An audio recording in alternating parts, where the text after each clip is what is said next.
My name is Mellonee G. On March 3rd of this year, I was supposed to go visit my Aunt Irene. She is my mom's sister, also my godmother. She'd been declining in health for a little while, so I really wanted to go see her, but as we know, the tornado hit that day, and that was actually the town that I live in, so I felt like I just needed to cancel it. And as time went on, of course, COVID got worse, and I really didn't think I was ever going to make a trip out to see her, which was actually in Seattle.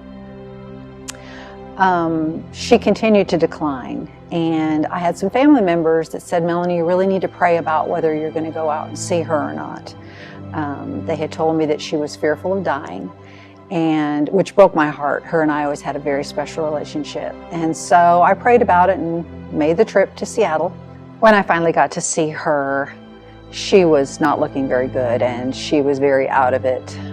She was happy to see me, but she fell asleep for a couple of hours, and my family was with me. They had brought me, and the children were getting restless. So she had been sleeping a couple of hours, and we went to wake her up so that we could say goodbye or at least do communion. I asked her if she'd like to have communion, and she said yes. I had brought communion cups for whoever wanted to have communion together, and we did that. Well, immediately after communion, she clicked out of the fog that she was in and was completely lucid.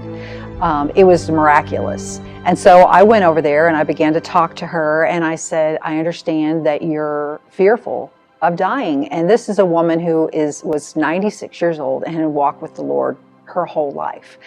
And she had told me yes. And I reminded her of the promises that God had given her and her family, and how her mom, my mom, which was her sister, would be waiting for her, and her family, and just the fact that she would get to be with Jesus. And she immediately became very peaceful, and that made me feel really good. Because God had brought me there for that reason, I really felt. And she took her son's hands, and she told them that she was going to be going home to be with the Lord soon. And they, looked at me and were like, yep. So she was really ready at that point. And I went to say goodbye to her, and she started prophesying over the children. And she started praying over them, and it was like an Old Testament moment. And she started, saying the wonderful things that she felt like they were going to be doing one day for the Lord. And I went to say goodbye to her, and which was one of the hardest things that I've ever done. And I just was reminded at that moment that God had brought me there to bring peace to her, to remind her of His promises, because all these years He had been her God.